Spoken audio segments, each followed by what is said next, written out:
They gotta be one of the dumbest teams that I've ever seen. Looked like straight trash. Sanitation workers wouldn't have wanted to show up. You look awful. He ain't got this. We are at the point in the offseason where everyone is falling absolutely in love with their team, and in this series, I will tell you why your team is just not that good. Oh my god, no, don't tell me everything. What? No! In today's video, I'm going to cover all the major weaknesses of the Philadelphia Eagles. Before I get into it, I am a pretty big Eagles fan, and I do think the Eagles are really good this year, but there are still major weaknesses, just like there are on every single team. Even the Patriots, who went undefeated in the regular season, still have weaknesses. I'm going to spend most of this video on the Eagles, focusing on their defense. Last year, the Eagles' defense was even worse than I remembered, and I watched all of their games. The Eagles' defense was the second worst in the NFL in pass defense and allowed the third most points in the NFL. So of course, some things need to change. And while they did, there are still a lot of questions to how much better they got. First things first, this was kind of set up for me on a tee, and that is the Eagles linebackers. So if you don't know the Eagles, they have a long history of not paying linebackers, and they actually pay the linebackers some of the least in the NFL. I never heard of half of these guys, and the ones I do know are way past their prime. Most of these guys never had a prime. This guy here is dead. The Eagles linebackers last year was the worst position on the team, and while yes, they have changed the positions, how much better are they? Going into this season, the projected starters as linebackers are Nakobe Dean, who is completely unproven. While yes, we did all love him coming out of college, he has been injured, and when he's played, he has only seemed average. I mean, not bad, I don't want to be too harsh in this series, but he has not been anything special. Then the other one, the big free agent signing, well, big for the Eagles linebackers, is Devin White. So yes, he used to be good. His name still has some good name recognition, but he's fallen off and the Buccaneers didn't want him. And then for backup linebackers, because it is a position that gets hurt a lot, especially with Nakobe Dean, it is a lot of completely unproven players. I'd say the most promising to me is Ben Van Sumeren, because he was, he's very athletic and he showed some promise last year. I apologize for that, but that's the best we can do. That's a sad problem. They also drafted Jeremiah Trotter Jr., a fan favorite because of his dad, but of course he is a rookie. So altogether, while they did change most of this linebacker core, it is still very, very weak. Or at the very least, it is very unproven.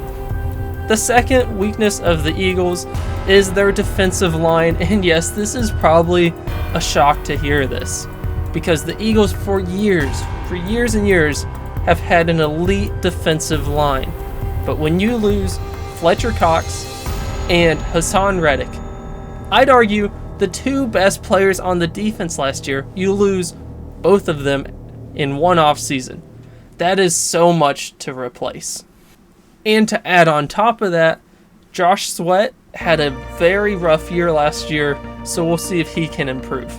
And the rookie, Nolan Smith, hardly played last year. But I don't want to act like the Eagles don't have talent here. This is not linebackers. There is Jalen Carter, who is one of the most promising defensive tackles in the NFL. There's also Jordan Davis, who flashed the first half of last year and then got out of shape. And Milton Williams, a very underrated defensive tackle, defensive end, can kind of play both. So those three are still very good. And to add on to that, they did sign Bryce Huff from the Jets, who had a very good year last year, but he didn't actually play that many snaps. And you might sense a theme in this. There's promise, but it hasn't happened before. And when it hasn't happened before, it's just a bet. It's an unproven commodity. The Eagles' defensive line used to be tried and true, and now it's just full of potential. I am personally hopeful for the defensive line, but it's not like we can look back to a long history of success with these players. The third weakness may actually surprise you, the last weakness on the defense. No, it's not actually corners. I think the Eagles' corners this year are much improved from the past few years. Well, the past year, 2 years ago, they were good. They went to the Super Bowl, of course. But much better than the past year, and they seem to have a lot of corner depth. The weakness that I'm actually going to bring up is Vic Fangio. So I am excited for him. I think he's miles ahead of who we've had the past few years. But when you look at the statistics of his defenses the past 10 years, it hasn't always been that great. 3 of the past 7 years have been bottom 10 defenses in points per game. They also have not been getting a lot of turnovers the past 10 years. Yes, he is a defensive coordinator who's been coaching for decades, so he does have a longer history of success. And yes, I will give you this 10-year cutoff does cut off 3 years of success as the San Francisco defensive coordinator. And it could easily be argued that when his teams haven't performed, they just didn't have the proper talent. But I don't want to act like he consistently has top 10 defenses when he does it. But for example, the Dolphins defense last year. So for this ranking, number 1 is the team that allowed the least points, and number 32 is the team that allowed the most. They were ranked 22nd in points per game. The year before, as coach of Denver, when he had some talent, they were 3rd. But the year prior, so 3 years ago, they were 25th. So while yes, I do hear the name, I've heard it for a long time, I personally am very hopeful. But it's not like this guy is Bill Belichick coming in to coach our defense. So there is a chance the defensive coordinator shift may not work perfectly. If you've enjoyed this video so far, please consider liking, commenting, and subscribing because I'm really trying to grow this channel. But back to the video. And I know I've been saying a lot of negative things, but that is what this series is about. This series is about the negative parts of your teams. Keep you grounded, keep you reasonable in your expectations. And while yes, there are all these good things about your teams, that's not what this video is for. My final point is the Eagles' offensive line. Where's the beef? Yes, this is something that once again we became used to being powerful, amazing, top 5 offensive line, and it still easily could be this year.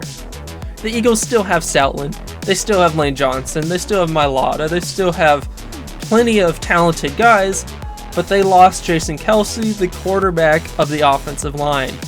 So that alone makes it a big concern. When you lose one of the best centers ever, you have to be concerned.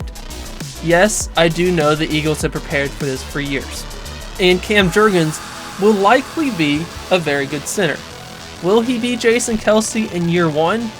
No, he's not going to be.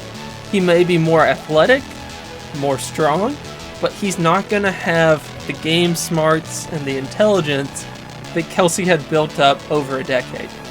And that leaves a second position where I'm more concerned, and that is right guard with Tyler Steen.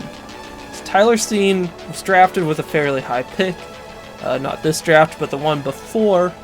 Once again, I know you've heard this a lot in this video, but Tyler Steen is not proven. So that's what I've got. Those 4 things, really not too bad because every team has problems. That's the beauty of the salary cap. And I thought I would just keep everyone down to earth and show a full, complete picture of their team. I figured everyone already saw the sunny side. Time to see the dark side, unfortunately. But if you enjoyed this video, if you enjoyed this potential series that I might be making, please stick around, like, subscribe, and comment down below, and I'll see you later.